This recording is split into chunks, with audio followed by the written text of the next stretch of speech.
Hello दोस्तों, आप लोग कैसे हो? आई होप आप लोग बहुत अच्छे होंगे।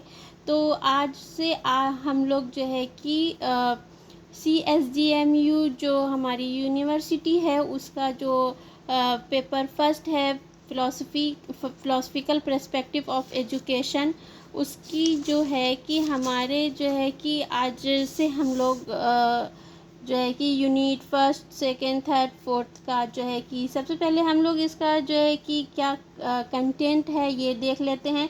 यूनिट फर्स्ट में हमारा शिक्षा, अर्थ, अवधारणा, प्रकृति एवं उद्देश्य, it means education, meaning, concept, nature and AIIMS है।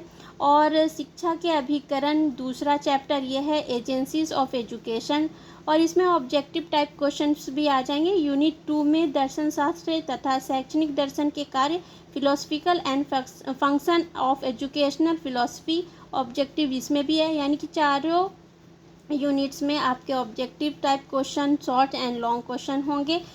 तीसरे यूनिट में आपको भारतीय दर्शन एवं इसका योगदान, Indian philosophy and its contribution, दर्शन की विचारधारा, स्कूल्स ऑफ फिलोसफी, इसमें भी ऑब्जेक्टिव टाइप क्वेश्चन है।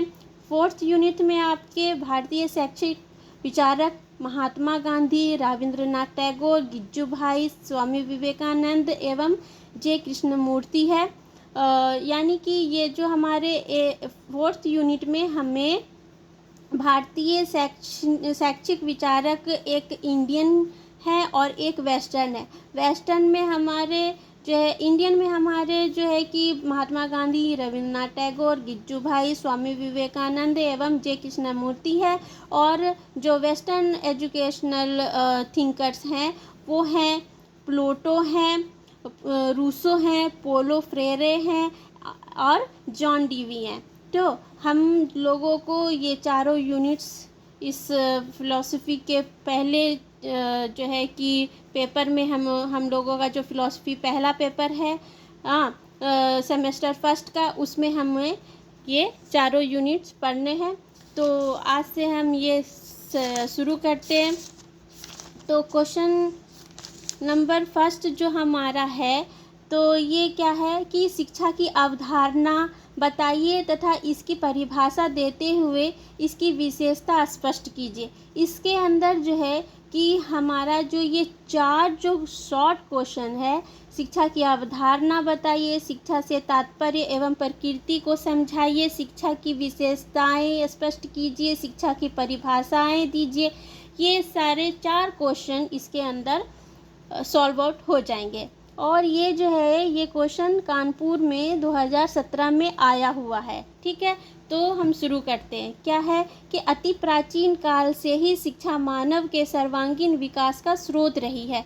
वर्तमान मानव शिक्षा के कारण ही आज सभ्यता के उच्च शिखर पर पहुंच सका है। मनुष्य को सामाजिक प्राणी बनाने का श्रेय भी शिक्षा को प्राप्त है। मतलब कहने का कि हमारा जो शिक्षा है वो बहुत ही पुराने ज़माने से चला आ रहा है।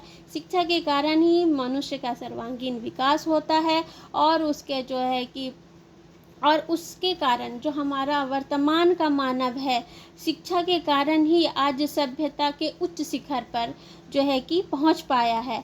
ठीक है, हम लोग जो है कि शिक्षा का ही यूज़ करके टेक्नोलॉजी के माध्यम में या फिर बहुत बहुत बड़े बड़े जो है कि आविष्कार जो हो रहे हैं उसमें हम जो है कि डेवलप कर पाए हैं अपने आप को। ठीक है, मनुष्य को सामाजिक प्राणी बनाने का श्रेय भी शिक्षा को प्राप्त है। जो हम समाज में एक अच्छे सभ्य मानव बन कर करके एक दूसरे के साथ मिलजुल कर करके रहते हैं, इसका भी श्रेय किसको प्राप्त है? शिक्षा को ही प्राप्त है। अब शिक्षा की जो अवधारणा है यानी कि कॉन्सेप्ट ऑफ एजुकेशन क्या है कि प्रायः शिक्षा का अर्थ पाठशाला या विद्यालय में विधिवत अध्ययन करने से लिया जाता है। मतलब हम लोग जो कि शिक्षा का अर्थ इस रूप में लेते हैं कि पाठशाला में हो या विद्यालय में एक विधिवत रूप से अध्ययन कर लें, उसी से हम शिक्षा प्राप्त कर रहे हैं। ठीक है, विद्वानों का विचार है कि विद्यालयों में ही बालक को शिक्षा दी जाती है, वहीं पर रहकर वे जीवन के भविष्य का निर्माण करते हैं, वहीं पर व्यक्ति के सामान्य व्यवहार की रचना होती है और उसी के अनुरूप उसके चरित्र एवं व्यक्तित्व का विकास होता है। शिक्षा के विषय में जॉन डीवी शिक्षा के विषय में वीडी भाटिया का कथन है कि उद्देश्य के ज्ञान के अभाव में शिक्षक उस नाविक के समान है जिसे अपने लक्ष्य या मंजिल का पता नहीं है। विद्यार्थी उस पतवार विहीन नौका के समान है जो समुद्र के लहरों के थपेड़े खाती हुई तट की ओर बहती जा रही है। उनका ये मानना है कि जो डॉक्टर वीडी भाटिया हैं, इनका ये मानना है कि जो स्टूडेंट है वो एक ऐसे पतवार विहीन नौका के समान है जो एक लहर के थपेड़े हुए खाते हुए जा रहा है, जिसको अपना कुछ भी एम का पता नहीं है। उसको एम किसके से मिलता है? एक शिक्षक के माध्यम में। एक शिक्षक ही वो नाविक बन जाता है जो उस पतवार विहीन नौका को, जो बिना पतवार के है नौका, उसको जो है एक नया एक सही जो है कि किनारा पहुंचाता है। शिक्षक स्टूडेंट को शिक्षा दे करके एक नए और अच्छे लक्ष्य तक स्टूडेंट को पहुंचाने में जो है कि मदद करता है। ठीक है। अब क्या है कि शिक्षा के अभाव में व्यक्ति पशु के समान रहता है। वह अपने जीवन, आदर्श, आशाओं, आकांक्षाओं, विश्वास, परंपरा तथा सांस्कृतिक विरासत को विकसित नहीं कर सकता है। एडिसन ने लिखा है कि शिक्षा द्वारा मानव के अंतर में एडिसन ने लिखा है कि शिक्षा द्वारा मानव के अंतर में निहित उन सभी व्यक्तियों तथा गुणों का दिग्दर्शन होता है। इन गुणों को शिक्षा के माध्यम से ही विकसित किया जा सकता है। मतलब अगर किसी इंसान को मतलब जो पढ़ा लिखा इंसान नहीं है, वो एक पशु के समान है। उसको अपने लाइफ का क्या एम है, क्या आपने देखा होगा कि जो जैसे कि रूरल एरिया में जाते हैं तो वहाँ पर बहुत सारे बच्चे लोग हों या उनके माता पिता हों, अपने अपने बच्चे को स्कूल नहीं भेजते हैं और ना ही खुद पढ़े लिखे होते हैं। वो अपने बच्चे को मजदूरी करने के लिए भेज देते हैं, उसी से उनका जो है कि दिनचर्या चलता है। तो ना तो वो अपने बच्चे को, क्योंकि वो खुद पढ़े लिखे नहीं हैं, इसीलिए वो अपने बच्चे को भी एक नया, एक सही एम नहीं दे पाते हैं, पढ़ा लिखा करके कुछ अच्छा इंसान नहीं बना पाते हैं। और इसीलिए क्योंकि वो खुद उस तरह से हैं, अगर वो स्कूल अपने बच्चे को भेजे तो उसको उनके बच्चे को एक अच्छा और सही एजुकेशन मिलेगा, जिससे कि वो भी अपने लाइफ में कुछ अच्छा कर करके दिखा सकते हैं। ठीक है। तो यही उनका कहना है कि जो शिक्षा के अभाव में मनुष्य एक पशु के समान होता है। अब हम शिक्षा की परिभाषाएं पढ़ेंगे। Definition of education. Princeton Review के अनुसार शिक्षा सीखना नहीं है वरन मस्तिष्क की शक्तियों का अभ्यास और विकास है, और यह ज्ञान के केंद्र तथा जीवन के संघर्षों के माध्यम से प्राप्त होती है। मतलब सीखना या रटना नहीं होता है शिक्षा खुद अंदर से, जब हम खुद अच्छे से पढ़ लेते, खुद जब टीचर्स हमें पढ़ा लेते हैं, तो जब तक कि हम उसको खुद से नहीं समझते हैं या टीचर के बताए हुए जिस तरह से उन्होंने हमें समझाया, जैसे कि अभी मैंने आपको समझाया है, वो अगर आपको समझ में आ गया तो वो एक हमेशा के लिए दिमाग में रह जाता है कि ये एक एजुकेशन ऐसा है कि उसको रटा नहीं जाता, सीखा नहीं जाता है, वो अभ्यास से होता है। हम बार बार एक चीज़ को अभ्यास करते हैं, अभ्यास करने से हमें अपने जो है कि सही नॉलेज का पता चलता है। उसके बाद फिर हम जो है कि शिक्षा का सही एम पता चला लेते हैं। ठीक है। तो शिक्षा के माध्यम विषय को प्राचीन काल से ही विज्ञान स्पष्ट करते रहे हैं। यहाँ पर कुछ परिभाषाएं दी गई है जिनसे शिक्षा की विषय स्थिति का पता चलता है। गांधी जी के अनुसार, अब कुछ जो इंडियंस हैं फिलोसोफर, उन्होंने जो है कि शिक्षा के बारे में परिभाषाएं दी हैं, जिसमें से सबसे पहले गांधी जी ने क्या कहा है कि शिक्षा से मेरा अभिप्राय बालक एवं मनुष्य के सर्वांगीण विकास का संबंध शरीर, मस्तिष्क एवं आत्मा से है। गांधी जी ने शिक्षा का जो सर्वांगीण विकास का संबंध है वो शरीर, मस्तिष्क और आत्मा से किया है। मतलब कि शिक्षा से हमारा शारीरिक विकास होता है, मानसिक विकास होता है और हमारे आत्मा का भी विकास होता है। ठीक है।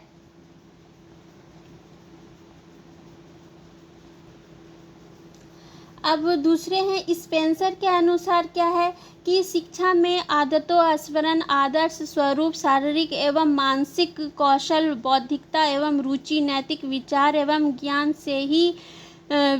ज्ञान ही नहीं विधियां भी सम्मिलित हैं।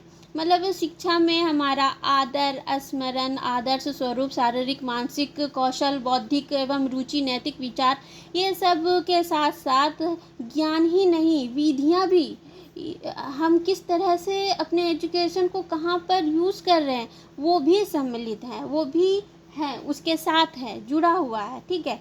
एरिस्टोटल के मतानुसार शिक्षा स्वास्थ्य शरीर में स्वस्थ मस्तिष्क का निर्माण करती है।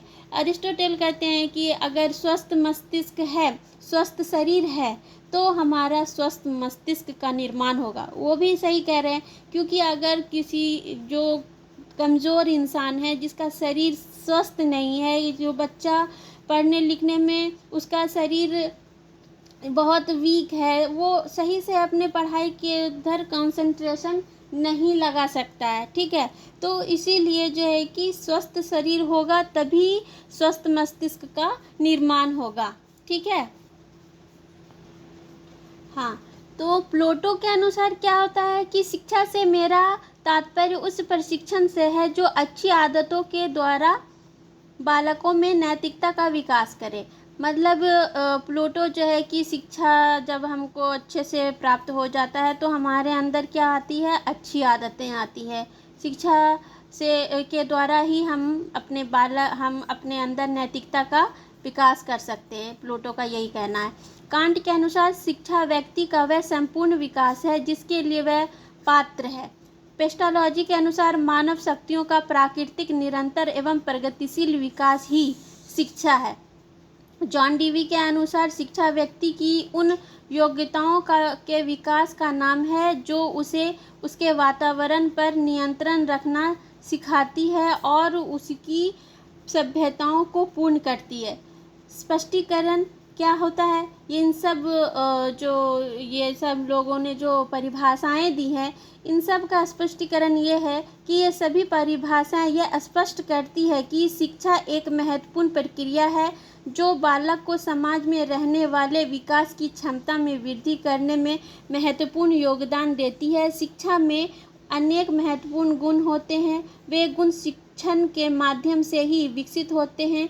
कुल मिलाकर व्यक्ति को एक संपूर्ण व्यक्ति बनाने में योगदान देते हैं। देखिए, चाहे वो हम समाज के साथ अच्छे से बैठ उठ रहे हों, बातचीत कर रहे हों, या हम अपने घर परिवार में अच्छी तरीके से बात कर रहे हों, अगर हम अच्छे से एजुकेटेड नहीं हैं तो हमें उन लोगों के साथ या अपने घर परिवार वाले लोग के साथ जैसे किसी से भी बातचीत करने का हमें सभ्य इंसान जिस तरह से होता है वो हम नहीं बन पाएंगे।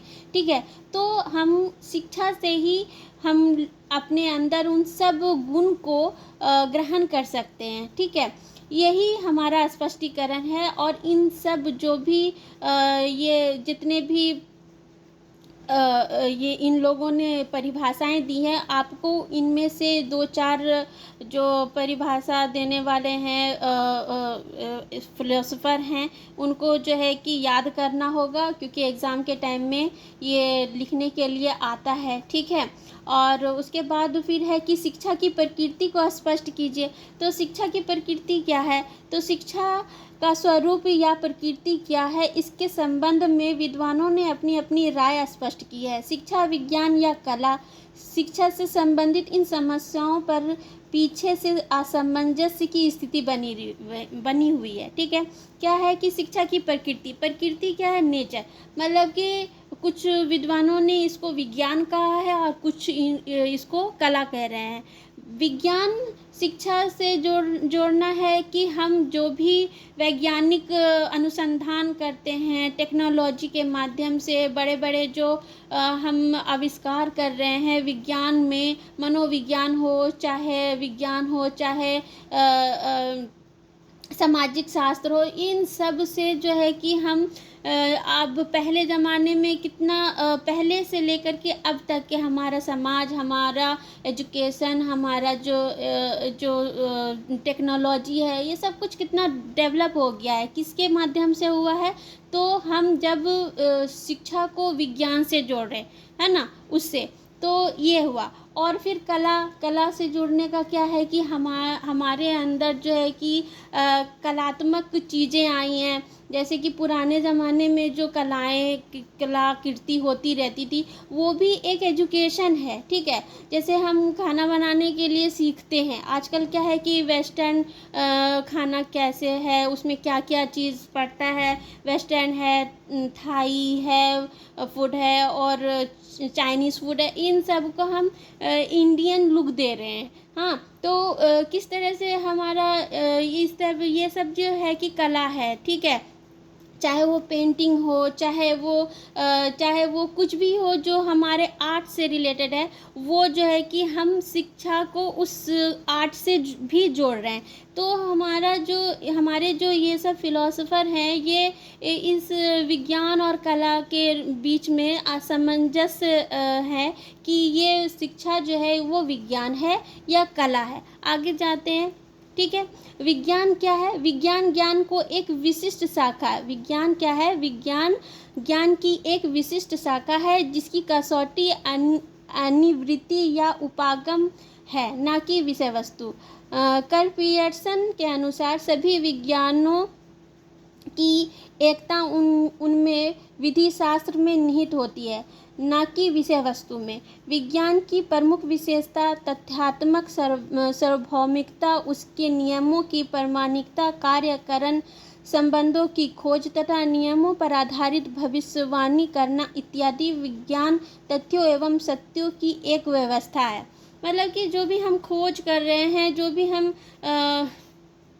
भविष्यवाणी दे रहे हैं, ये सब चीज़ क्या है? ये सब चीज़ एक विज्ञान है। जो भी हम टेक्नोलॉजी के माध्यम से खोज रहे हैं, उसका यूज़ कर रहे हैं। हाँ, अब एलईडी लाइट आ गया, पहले क्या था, लैंटेन जलता था। तो अब हम क्या करें, उस चीज़ को हम डेवलप किए हैं विज्ञान के रूप में, ठीक है। तो ये सब चीज़ क्या है? ये सब एक विज्ञान है, ठीक है। अब कला क्या है? कला ज्ञान की अपेक्षा कौशल में निहित होती है। कला ज्ञान की अपेक्षा कौशल में निहित होती है, मतलब कि कला हमारा एक स्किल है, ठीक है। इसी कौशल की महारत से लोग ज्ञान का नाम भी देते हैं। कला की कसौटी कलाकार का कौशल होता है। कला की कसौटी जो होती है वो कलाकार का कौशल होता है। जो कलाकार होते हैं, जैसे कि सिंगर हैं, एक्टर हैं, ये सब भी एक कलाकार हैं। इनके अंदर भी वो, जैसे कि अभी डांस क्लास होता है, एक्टिंग क्लास होता है, ये सब क्या होता है, एक ये सब कला है। इसको सीखने के लिए बच्चे आजकल जा रहे हैं। माँ बाप अपने बच्चे को हर तरह की एक्टिविटी सिखा रहे हैं, स्विमिंग है, ये सब चीज़ क्या है? ये सब चीज़ एक कला है जिसको कि हम अभ्यास के तौर पर, एक्टिंग को बार बार एक्टिंग करना पड़ता है एक्टर को। आज तक एक्टिंग करने वाले जो है कि हर फिल्म में कोई ना कोई नया किरदार निभाते हैं, तो उसके लिए एक्टिंग को बार बार प्रैक्टिस करते हैं, ठीक है। तभी उनके अंदर और अच्छा एक एक्टर निखर करके आता है, ठीक है। तो कला क्या है? एक अभ्यास है, ठीक है। यह व्यक्ति को श्रेष्ठ बनाती है। कला का लक्ष्य करना है, ना कि जानना। मतलब कला का लक्ष्य क्या होता है कि हम बार बार उस चीज़ को करते हैं, ना कि हम जानते हैं। कला में ज्ञान के साथ साथ कौशल तथा अभ्यास शामिल होता है। अभ्यास तथा पुनरावृत्ति के बिना कला को प्राप्त नहीं किया जा सकता। अभ्यास और उसकी बार बार प्रैक्टिस के बिना जो है कि कला को प्राप्त नहीं किया जा सकता है। शिक्षा की प्रकृति उपयुक्त विवेचना से स्पष्ट है कि अब हम क्या है कि शिक्षा की प्रकृति यानी कि नेचर पढ़ेंगे, तो अब हम इस चीज़ से क्या करेंगे कि डिसाइड करेंगे कि शिक्षा विज्ञान है या कला है। उपयुक्त विवेचना से स्पष्ट है कि शिक्षा को ना तो पूर्णतः विज्ञान की श्रेणी में रख सकते हैं और ना ही कला की श्रेणी में। गौरपूर्वक देखते हैं कि यह विज्ञान एवं कला दोनों ही है। इसके लिए उपयुक्त शब्दावली या नामांकन शिक्षा की कला तथा शिक्षा विज्ञान प्रयुक्त किया जा सकता है। मतलब अब हम ये स्पष्ट कर रहे हैं, अब हम ये लास्ट में ये डिसाइड कर चुके कि शिक्षा ना तो कला है ना विज्ञान है, शिक्षा कला और विज्ञान दोनों है। मतलब शिक्षा कला और विज्ञान दोनों है, ठीक है। उपयुक्त शब्दावली या नामांकन शिक्षा की कला तथा शिक्षा विज्ञान प्रयुक्त किया जा सकता है। शिक्षा विज्ञान ना तो पूर्णतः सैद्धांतिक है और ना ही व्यवहारिक। इसमें सैद्धांतिक तथा व्यवहारिक दोनों ही पक्ष दृष्टिगत होते हैं। वस्तुतः यह व्यवहारिक पहलू अधिक रहता है। अतः विज्ञान की श्रेणी में इसका स्थान सैद्धांतिक एवं व्यवहारिक विज्ञान दोनों के रूप में है, ठीक है। अब आपको समझ में आए कि विज्ञान को, शिक्षा को हम विज्ञान से जोड़ करके हम विज्ञान के जो है कि रूप में हम शिक्षा को डेवलप किए और शिक्षा को कला। तो अब हमें ये समझ में आ गया कि शिक्षा विज्ञान और कला दोनों है, ठीक है। वैज्ञानिक प्रवृत्ति ने शिक्षा की प्रकृति में बदलाव प्रस्तुत किया। इस बदलाव के परिणाम स्वरूप शिक्षा को एक सामाजिक विज्ञान के रूप में देखा जाता है। सामाजिक विज्ञान के रूप में यह नवीन व्याख्या शिक्षा को एक सामाजिक विज्ञान के रूप में यह नवीन व्याख्या प्रस्तुत करती है और शैक्षिक प्रक्रिया की संपूर्ण संरचना में बदलाव ला सकती है, ठीक है। मतलब कि जब हम शिक्षा को विज्ञान के रूप में देखें तो शिक्षा को विज्ञान के से जोड़ करके हम शिक्षा के इसमें एक नया बदलाव कर लिए। कैसे किए? क्योंकि पहले के ज़माने में एजुकेशन किस तरह से होता था, एक लकड़ी की पेंसिल बनाई जाती थी और इंक से लिखा जाता था ताल पत्र पे, हैं। तो अब जो है कि अब क्या होता है, अब हम डिजिटल हो गए हैं। अब हम जो है कि ऑनलाइन पढ़ाई करते हैं, सब कुछ ऑनलाइन हो गया है, ठीक है। तो अब कितना डेवलप हुआ? क्योंकि हमने शिक्षा को, एजुकेशन को विज्ञान से जोड़ दिया, साइंस से जोड़ा है, ठीक है। तो हम क्या कर रहे हैं, हम अपने अंदर एक डेवलपमेंट को देख रहे हैं। आगे जिस तरह से हमारा विज्ञान डेवलप होगा, हमारा एजुकेशन भी डेवलप होगा। और ये सब चीज़ हम किससे कर पा रहे हैं? शिक्षा से कर पा रहे हैं, हमारे एजुकेशन से कर पा रहे हैं। हम एजुकेशन से ही तो आज टेक्नोलॉजी के माध्यम में आ गए, है ना। तो ठीक है, तो सामाजिक विज्ञान के रूप में यह नवीन व्याख्या प्रस्तुत करती है और शैक्षिक प्रक्रिया की संपूर्ण संरचना में बदलाव ला सकती है। इस दृष्टि से शिक्षा गत्यात्मक तथा प्रगतिशील हो रही है। हम इस दृष्टि से क्या कर रहे हैं, शिक्षा हमारा गत्यात्मक हो रहा है, बहुत तेज़ी से शिक्षा और एजुकेशन हमारा बढ़ रहा है, प्रगतिशील हो रहा है। साथ ही साथ विज्ञान नियामक या प्रमाणिक भी है।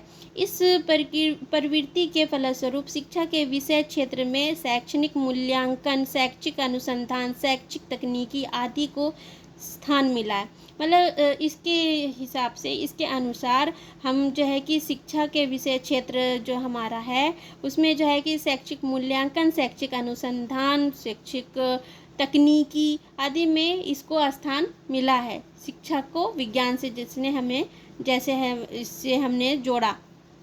शिक्षा में जीव शास्त्र जैसे मनोविज्ञान तथा समाज शास्त्र जैसे सामाजिक तथा मानविकी विज्ञानों को स्थान प्राप्त है। साथ ही नीति शास्त्र तथा तर्कशास्त्र जैसे विज्ञानों की विषय वस्तु को स्थान प्राप्त हुआ है। अब जब हमने शिक्षा को जब हम विज्ञान से जोड़ते हैं तो इसमें हमारा मनोविज्ञान, समाज शास्त्र, सामाजिक तथा मानविकी विज्ञान को भी स्थान मिला। उसके बाद फिर नीति शास्त्र और तर्कशास्त्र जैसे विज्ञानों में भी इसको जो है कि स्थान मिला है, ठीक है। तो इससे जो है कि हम शिक्षा को नए नए रूप में देख लिए, जैसे तकनीकी के रूप में और नीति शास्त्र, तर्क शास्त्र, जैसे कि राजनीति, हाँ नीति शास्त्र क्या है, राजनीति शास्त्र है। तो हम जो है कि पॉलिटी पढ़ते हैं, पॉलिटिशियंस पढ़ते हैं, ठीक है, और जो है कि तर्क शास्त्र पढ़ते हैं। तो ये सब चीज़ हम विज्ञान से जोड़ करके हम अपने अंदर के नॉलेज को बढ़ा रहे हैं। अब क्या है कि सब्जेक्ट भी डिवाइड हो गए विज्ञान के क्षेत्र में। तो कोई साइंस ले रहा है, कोई आर्ट्स ले रहा है, तो उसमें भी उसका जो है कि विज्ञान में हम जो है कि उसका विकास कर रहे हैं, ठीक है। इसमें शिक्षण प्रक्रिया का अभ्यास भी सम्मिलित है। तो हम शिक्षण प्रक्रिया का जो हम डे बाय डे अभ्यास कर रहे हैं वो भी हम इसमें शामिल कर रहे हैं। अभ्यास के माध्यम से शिक्षण रूपी कौशल को प्राप्त किया जा सकता है। अतः हम कह सकते हैं कि शिक्षा विज्ञान एवं कला दोनों है। तो अभ्यास के माध्यम से बार बार हम अपने एजुकेशन को जो है कि डेवलप करने के लिए उसको प्रैक्टिस कर रहे हैं, ठीक है। तो इससे हम क्या कर रहे हैं कि हम अपने शिक्षा को, अपने एजुकेशन को अपने कौशल में जो है कि ढाल करके विकसित कर रहे हैं, ठीक है। तो इससे हम ये क्या समझ रहे हैं कि शिक्षा जो है, इससे हमें क्या प्राप्त हुआ कि शिक्षा क्या है, शिक्षा विज्ञान और कला दोनों है, ठीक है। अब शिक्षा की विशेषताएं क्या है, यानी कि कैरेक्टरिस्टिक ऑफ एजुकेशन। तो इसका जो कैरेक्टर है वो 4 पक्ष में हम इसको बांटे हैं। क्या क्या है, तो सचेतन प्रक्रिया, किन्हीं अर्थों में शिक्षा को एक सचेतन प्रक्रिया भी कहा जाता है। यह एक ऐसी प्रक्रिया है जो जानबूझकर तथा सप्रयास चलाई जाती है। शिक्षक शिक्षार्थी को नियमित रूप से शिक्षा प्रदान करता है। सचेतन मन मतलब कि हम इसमें जो है कि अपने एजुकेशन को जो है कि एक ऐसे मतलब कि जानबूझ करके हम कोई भी एक जैसे कि फिजिकल एक्टिविटी हम करवाते हैं।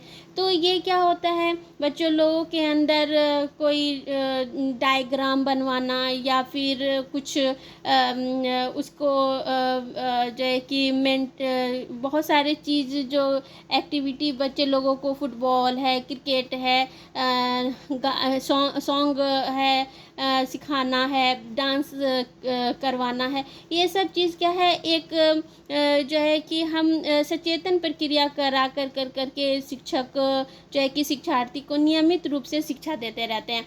कुछ ना कुछ जो शिक्षक को जो है कि अगर कोई हम जो है कि एज ए टीचर अपने बच्चों को कुछ ना कुछ डे बाय डे नया कुछ सिखाते रहते हैं, ठीक है। तो ये एक सचेतन प्रक्रिया है, ठीक है।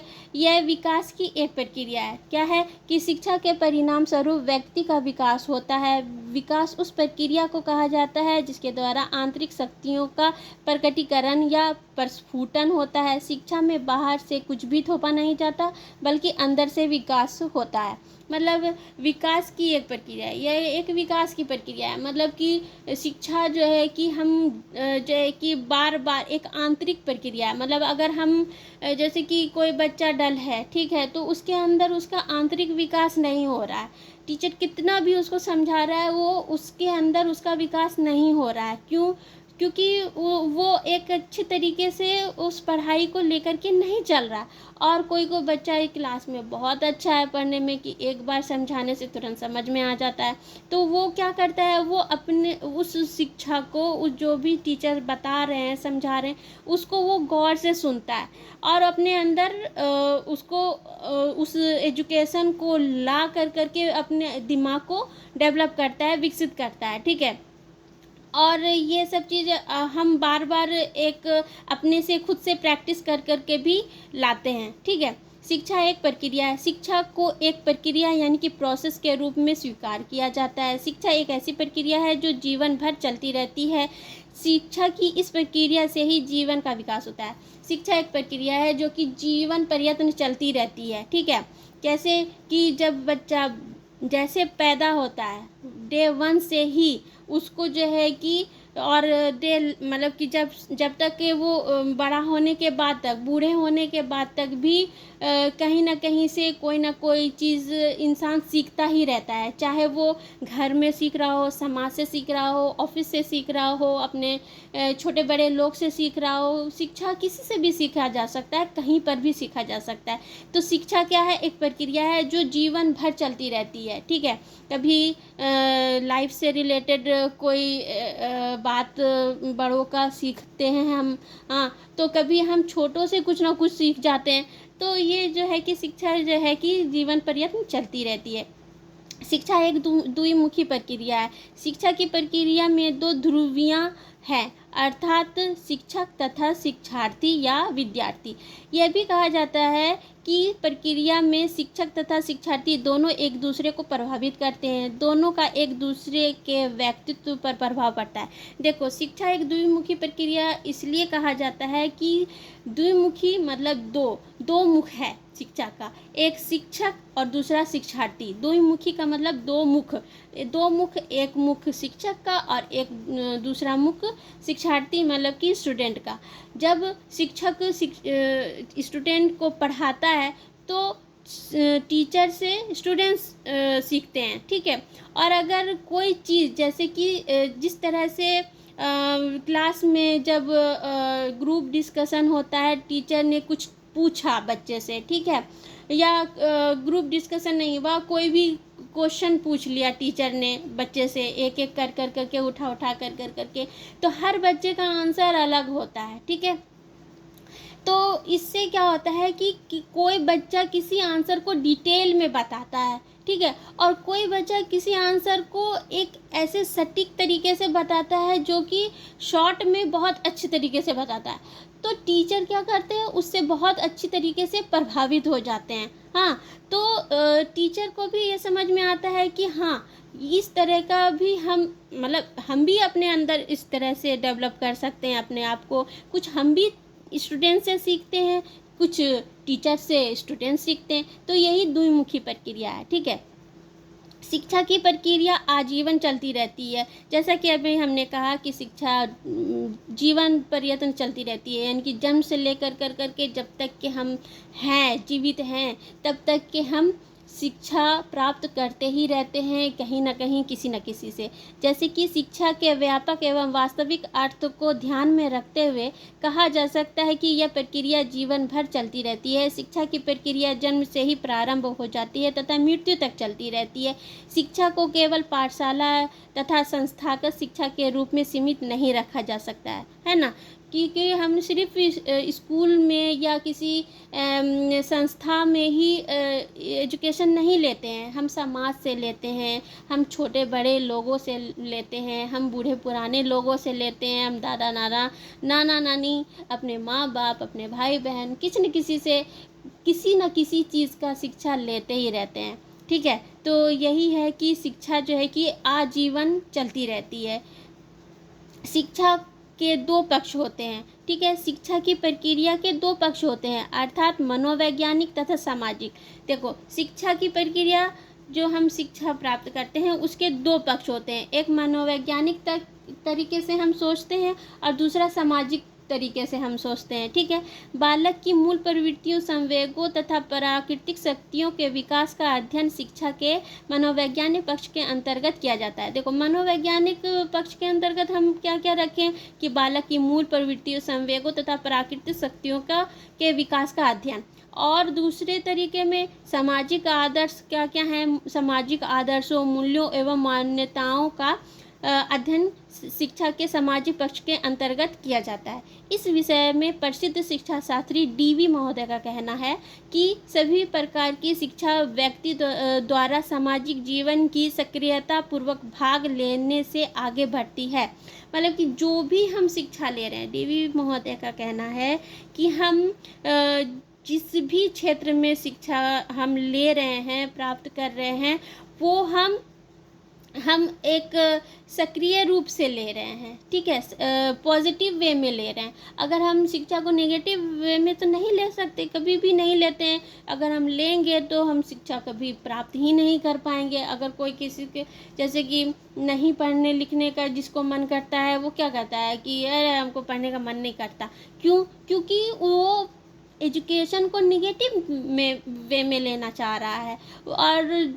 और ऐसा होता नहीं है, क्योंकि बहुत सारे 99% लोग आजकल एजुकेटेड हैं। क्यों है? क्योंकि अब जो है कि शिक्षा को इतना ज़्यादा महत्व दिया जा रहा है, तभी तो बच्चे आज कहाँ कितना डेवलप कर रहे हैं। हम हर एक क्षेत्र में शिक्षा को प्राप्त कर रहे हैं। यहाँ तक कि जो है कि अब महिलाएं भी शिक्षा प्राप्त करने लग गई हैं। पहले जो है कि महिलाओं को जो है कि एजुकेशन से बहुत दूर रखा जाता था। अब ये एजुकेशन ही है, ये शिक्षा ही है, जिसके द्वारा जो है कि महिलाओं को भी अब ये समझा जाता है कि उनको भी शिक्षा का है। क्योंकि क्योंकि अगर दुनिया चल रहा है, समाज चल रहा है, तो क्या कहते हैं कि माँ जो होती है वो बच्चे को सबसे पहला ज्ञान किससे मिलता है? माँ से मिलता है। तो माँ को एजुकेटेड होना तो सबसे ज़रूरी होता है। तो शिक्षा हमें अब इतना ज़्यादा डेवलप कर चुका है, और भी ज़्यादा हम अब एजुकेशन को और ज़्यादा डेवलप करके अपने ज्ञान को, अपने समाज को, अपने सारे आसपास के लोगों को जो है कि शिक्षा के माध्यम से विकास सबका कर सकते हैं। तो ये आज का जो ये क्वेश्चन था, ये अगर आपको समझ में आया है, आपको अच्छा लगा है, तो आप प्लीज़ कमेंट कीजिए, और जो है कि शेयर कीजिए ज़्यादा से ज़्यादा इस वीडियो को, और सब्सक्राइब कर लीजिए मेरे चैनल को। हाँ, और thank you so much. Bye bye, take care.